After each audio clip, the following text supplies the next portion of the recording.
Let's get on to the next one, We've got our next speaker, yes. Rightio. So he sits at the centre of Australia's largest property portal as National Customer Training Manager at REA Group.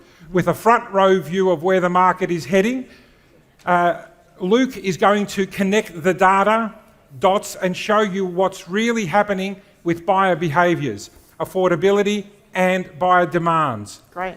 And what that means for how you list, market, and negotiate in the years ahead. This is your chance to think like it's 2035 when actually everyone else is stuck in today mode. Please welcome Luke Dore.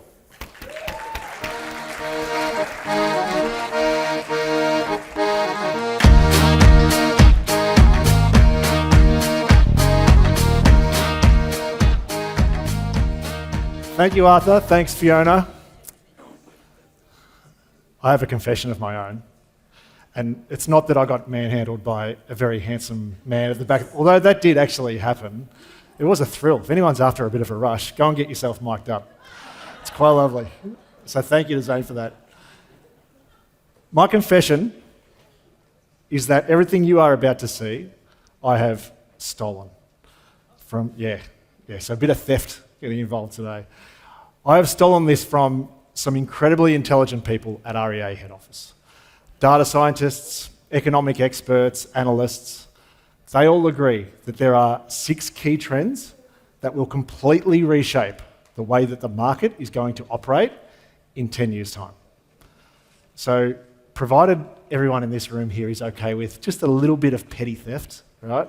We're in a safe place, aren't we? A little bit of petty theft, we can dig into what those are. Sound okay? Beautiful. So, those 6 key trends that I speak of look like this. The global economic landscape to which we are beholden is rapidly changing. In fact, it changes every time Trump opens his mouth. So hopefully we can get this done before he has another presser. The people that we serve are going to be fundamentally different. So not only the volume of the people, but also the demographics that you will serve. The cities, they are going to continue to change shape in order to accommodate for these people. The environment, that is going to continue to wreak havoc, and that's going to have an effect on the property market. The prices, spoiler alert, and this is probably good news for every one of you in the room as real estate professionals, they are going to continue to soar and go up. And all of this is going to have an effect on the way that we live and the way that we work. So let's dig into each one of these and find out exactly what it means for you and your business, starting off with the global landscape that we look at. And as it stands today, we know that there are countries that are really important to us that are going to become even more important to us tomorrow. Starting with China, which up until recently was the world's largest population at 1.4 billion. More importantly though to Australia, they are our number 1 trade partner. So our 3 biggest exports to China are iron ore, coal and gas. So we have a fundamental relationship with China based purely on trade. As the saying goes, when China sneezes, Australia gets a cold. So, what might make China sneeze? Well, at the moment, it's our star-spangled freedom-fighting friends in the United States of America, right? Not as big a population as China, but they do have the world's largest consumer economy. But more importantly for Australia, the reason why they are important to us is because if the states decide that they want to stand on their own 2 feet in a manufacturing sense, and Chinese manufacturing slows down as a result, then their demand for our 3 biggest exports is what's going to continue to slow, which might potentially start to slow the Australian economy, right? But there is one in here that I want to throw at you that no one would be expecting. And no, it's not because Australians spend more on bintang in Bali than any other nation of people, and that is actually true. It is because Indonesia is a burgeoning economy that is set to absolutely take off over the course of the next 10 years. And the expectation is that in the course of the next 10 to 20 years, they will sit within the top 10 global economies in the world. Little old Indonesia, which is really rare to have a country so far south of the equator. But there is another one I want to draw your attention to before we move on, and its leader recently called it the growth engine of the world. So let's look at the data because who knows, Modi might just be right. So if we look at population shifts since the 1800s, they've done this. Like I said, China was the world's largest population. That wasn't until India not only hit parity, but has now gone soaring straight past China at a rate of knots. And the expectation is that they will peak at 1.7 billion people. Now, China, along with other countries like Korea and Japan, they have some major issues in terms of declining population and a lower fertility rate. India doesn't have this problem, or at least they are not going to have that problem until the turn of the century. So, what does this mean for Australia? Well, if we were to rewind up to 30 years ago, back in 1996, the most common countries of birth for Australian migrants, India was nowhere near the top 10. But as we hit play on this and we start to look past the last 30 years, you'll see that India makes its way into the top 10 and then all the way up to, and you'll see it soon stop, the number 2 position in terms of the most common countries of birth for Australian migrants or Indian migrants living in Australia. And we can soon expect they will hit at number 1, which is great because it means that we can future-proof the success of the Australian cricket team. We're some cricket lovers in the house, good to see. We're in safe hands. But aside from that, we have to consider the fact that what this means for the real estate property market here in Australia is it's going to have a huge effect on the number of people who are wanting to transact for Australian-based property. Now, is this trend going to continue? At REA, we have the luxury of being able to look at the geographical location of consumers when they are searching for Australian-based property. And if we compare to most of the other major countries, we can see the increase in activity for Australian property from people who are genuinely based in India has skyrocketed. Over 20% for both sales and rental listings year on year has been the increase. 20%. Like, that is absolutely staggering when you consider that we're coming off such a high base as well. So, India is going to play a much larger role in Australia's prosperity based on trade, based on migration, based on the flow through to the property market. So what are you doing to get ready for this? And how can we arm ourselves to have better conversations over the course of the next 10 years? So that's the global landscape. Let's narrow the focus now and look at the individuals that we will be serving in 10 years' time. And if the data is anything to go off, and we can trust these so-called experts, these white lab coats, we know there's going to be a lot more of them. So, over the last 10 years, this is what it's done. We've gone from 23 million to 27 million as a population, but that's the last 10 years. We want to look at what the next 10 years is going to do. And we can expect that we will add a whopping 893 individuals to this country every single day until we hit at 31 million. Now, 31 million may not seem like much when you compare it to India's 1.4 billion, right? But interestingly, we're actually growing at a much faster rate. In fact, Australia is the fastest growing developed nation in the entire world. So what do we put this down to? Well, 1/3 of this is because of fertility. So congratulations, everyone, you're making babies. Might have something to do with getting manhandled when you come to conferences, I don't know. But the other 2/3 is because of migration. And like we said before, a big chunk of that is from India, so all roads lead back to India. As well as becoming larger, we are also getting a lot older. The stat will go that if you were to come out of this room and walk down the Yarra back in the 1970s, 1 out of every 10 people you see would be over the age of 65. You walk down the Yarra today, 1 out of every 5 people are over the age of 65. Then you walk down the Yarra in 25 years' time, 30 years' time, 1 out of every 4 people will be over the age of 65. So, if you work in commercial real estate, all of a sudden those aged care facilities start to look a lot more attractive. Nursing homes, medical practices. These types of asset classes are going to be what's really in demand as we progress towards the next 10 years as a nation. As well as getting older, we are also choosing to live alone. Lone or single person households are becoming the fastest growing property type in terms of demand that we are seeing on realestate.com.au. And a big part of this is because of COVID, right? When people realised that the marriage vows of for better or worse don't necessarily cover being stuck in the exact same house with the exact same person 24 hours a day, 7 days a week. I love my wife for the record.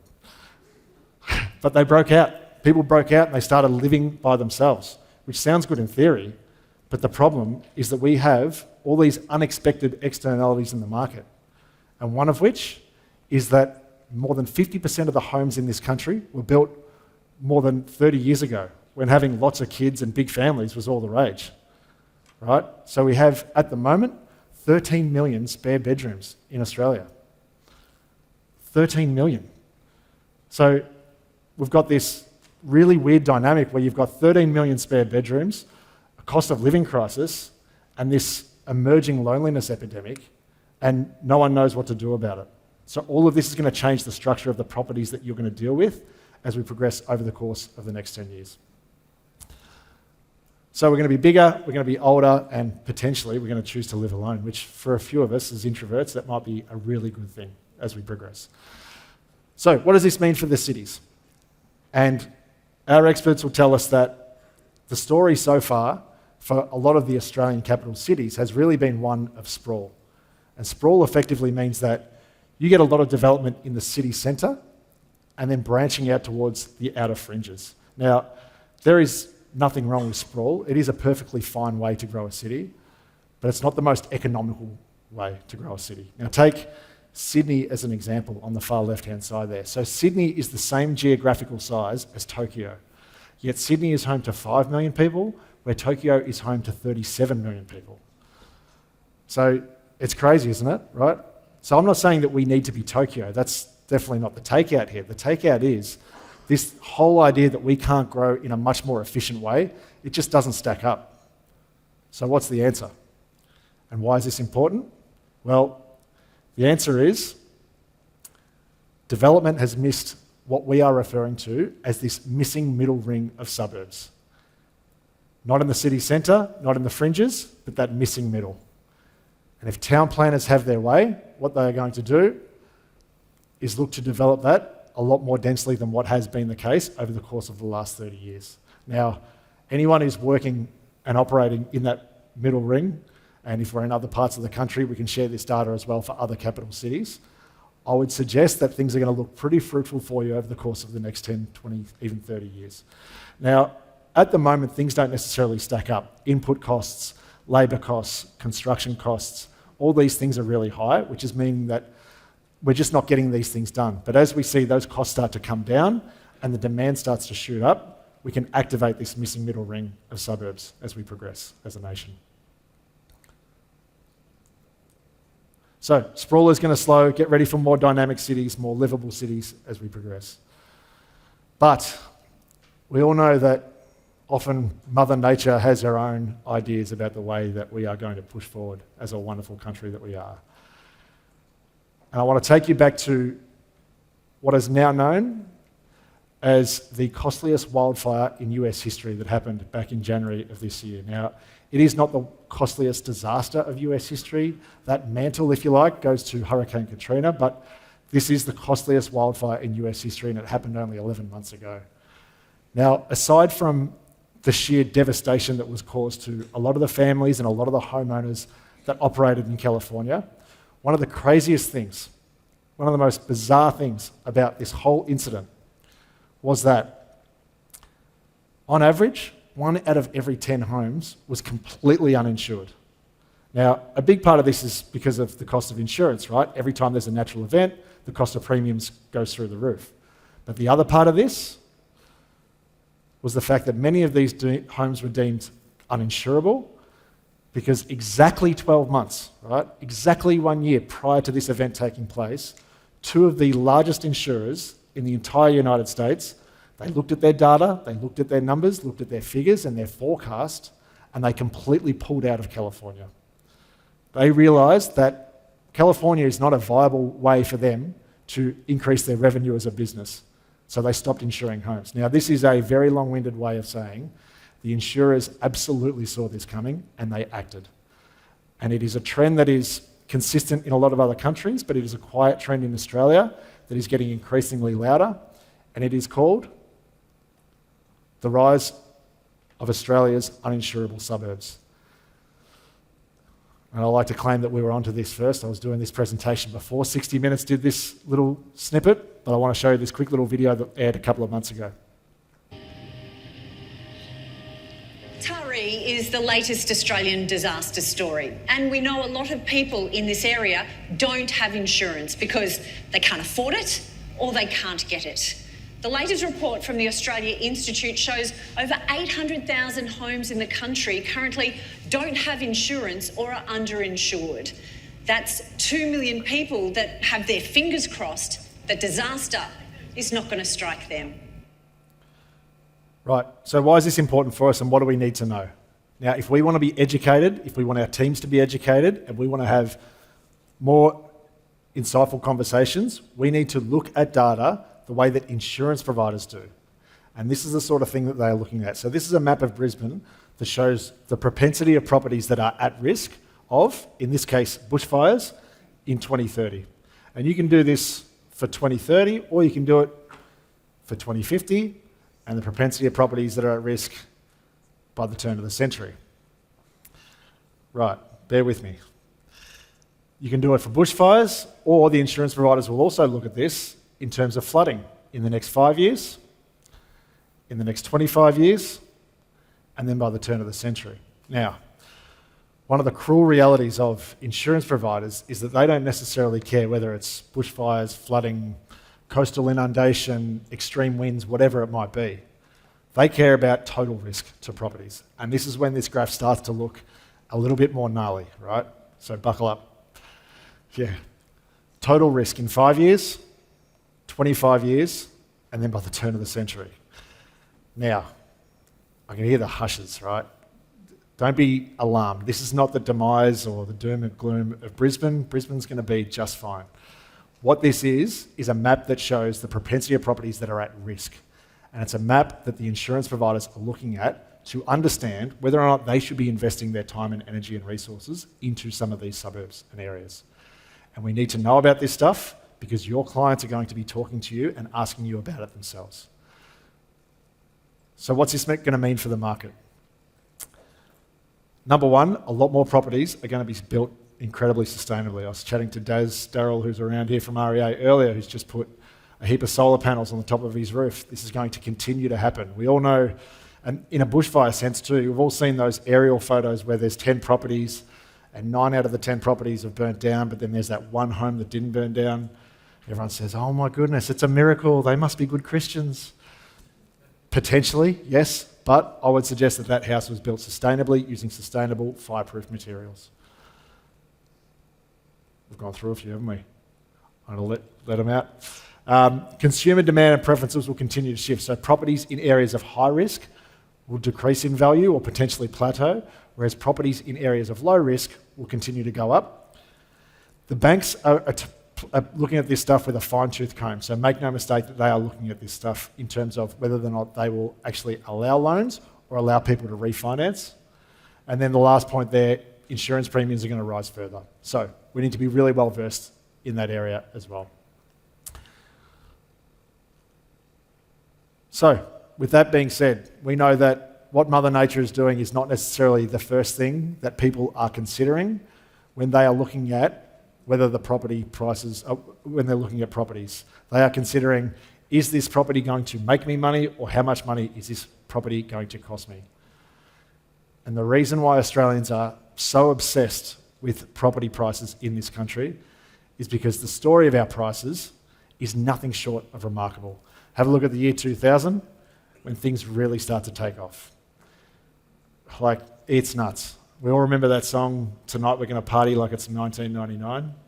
Yeah, who would have thought Prince was a property mogul and owned a portfolio of Australian properties? Because that's when it went ballistic.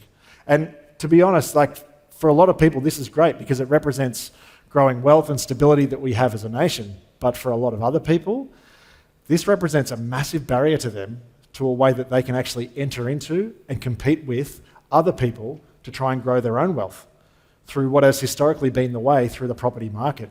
And we see this with politicians as well. Anytime a politician gets asked about Australian property prices, they do this merry little dance, you know, like no poly wants property prices to come down, but by the same token, they also want it to be easier for first home buyers to be able to enter into the market.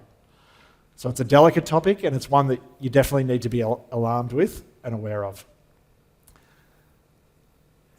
In line with the fact that house prices have gone through the roof, we know that the years to save for a deposit have dramatically increased as well. It used to be 3 years on average for someone to save for their house deposit for a first home buyer. It is now as high as almost 5 or 6 years. And in cities like Sydney, it is as high as 10 years to save for a deposit. And with house deposits and the years it's taking going up, home ownership rates have actually decreased as well. And the cohort of individuals that have been hit the hardest is that 25 to 29-year-old cohort. We all remember those photos of the paper on page 3 of the first home buyer. Well, I do anyway. For those in the room who are too young to remember, a paper is like a printout thing that you flick through every weekend. And I remember, because I genuinely remember this too, like years ago, looking at photos of first home buyers and being so inspired by the fact that that could be me one day. Now, those first home buyers looked young and fresh-faced 20 or 10 years ago. They look a little bit older now. They're a bit more weathered. They might have 2 school-aged children. And that is the reality of what we're dealing with.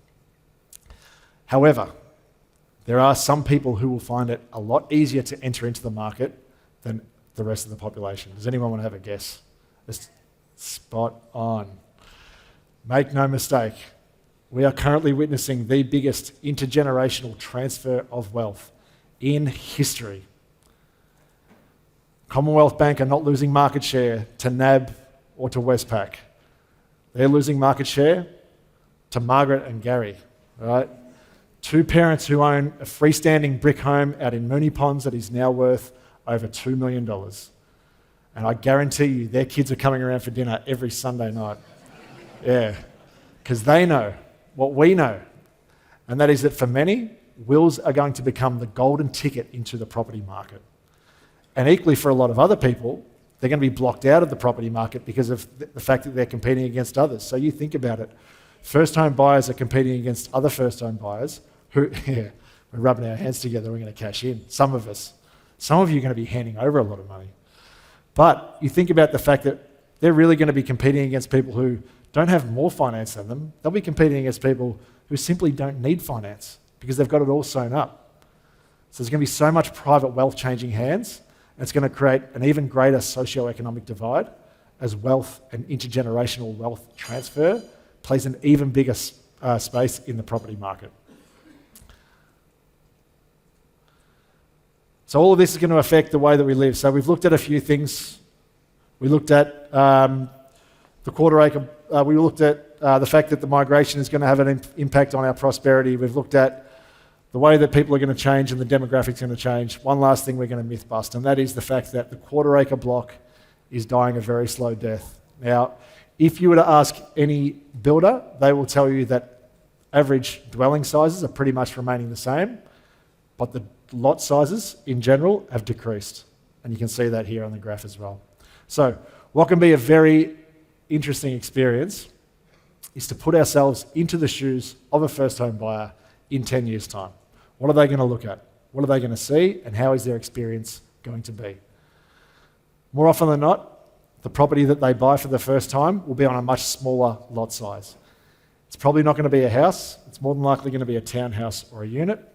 And we know that it's going to be close to that inner city sort of missing middle ring of suburbs. We know that our first home buyer here is pretty environmentally friendly and environmentally conscious, but they also want to make sure that their house is built sustainably, using sustainable materials. Now, there is something about our first home buyer we'll have to change here. There we go. He's a little bit more weathered than what we might have seen 10 years ago. We know that there's not going to be one of them. There is going to be 2, and one of those 2 will have a pretty sizable inheritance, which is going to become increasingly important deciding whether or not to swipe left or to swipe right on Tinder, because that house is going to be worth a whopping $1.5 million. Right, so I'm going to push through because we are over time. The 6 shifts that will reshape the property market, and more importantly, what do they mean for your business? And I've got to be really clear. When we say your business, I want to talk about you as individuals, as well as the businesses that you are operating. Safe havens like Australia are going to become increasingly more in demand, so we need to make sure we have a plan to capture that offshore interest. We need to make sure we have a plan for India. People, we're going to be older, bigger than ever. Rather than being an agent to one person, you need to become an agent to 5 different generations of people. You're going to have some that are going to be rocking up to an open for inspection that have only ever seen a property on TikTok. Then you'll have people rocking up to the same inspection that have got a cutout from the classifieds in the paper. So how do we speak those different languages? Cities are going to change shape. What does this mean in a residential sense, but also in a commercial sense? How do we accommodate to these people and their needs? How do we become risk experts? What do we know about insurance? And what do we know about the fact that the banks are applying, looking at this stuff with a fine-tooth comb? Good news for Generation X, you're about to become the wealthiest generation in history, right? Which is great. But again, we need to make sure that we can serve an entire family of people because so much generational wealth is going to continue to change hands. And then lastly, all of this is going to affect the way that we live. So stay in tune with the way that people operate and what is important to them, because that's going to shift a lot quicker than what it has over the course of the last 10, 20 years. So that's what we look like as we partner towards 2035. And that's what the world might be in terms of your business in the next 10 years. But let's bring the focus back to 2025 and what we're actually doing right here, right now. You have an absolute wealth of knowledge, information, and resources right at your fingertips. And if it's not through the solutions that you have at realestate.com.au, it is definitely through the resources that you have and the personnel that you have access to. We have a new structure now, and a lot of these people are in the room. Please do yourself a favour and engage these people for the betterment of your businesses. I can honestly say this in my 12 years at the business. These people from REA that are in the room at the moment are absolute experts in their field and they know their stuff back to front. But they're as good as your ability to reach out and engage with them. So you have so much data and information that you can tap into. And we want to make sure that we partner with you over the course of not just today, but the next 10 years. So I'm going to move through really quickly. Congratulations to anyone who took part in the Home for All Foundation. We raised $1 million in just over a month. It is an extraordinary effort. Over 122,000, yeah, thank you. 122,000 individuals sleep rough every single night, and it goes largely unseen. I spent a night in my car as part of this to raise funds. It was the most uncomfortable night of my life, and I only did it once. People do it night after night after night in this country, and there are ways that we can get behind it. My last ask, if you could all please take out your phones. It wouldn't be a presentation at an event without a QR code. Please scan that QR code and complete, I think there's 3 or 4 questions. Now, those answers that you provide will help us shape the way that we provide these sort of sessions to you in future. We want to make sure that it is valuable to you and that you are getting out of these sessions exactly what you need. So if you could take 30 seconds to complete the 3 or 4 questions, that would be much appreciated. I'm going to get off the stage, but before I do, I want to say a very warm and heartfelt thank you to Manos and Maria for having us involved. We really, really appreciate it. To the entire team at Black Salt, Delaney's been extraordinary, and to each and every one of you for giving us some attention today. We hope you have a wonderful conference, and hopefully we'll see you again soon. Thank you.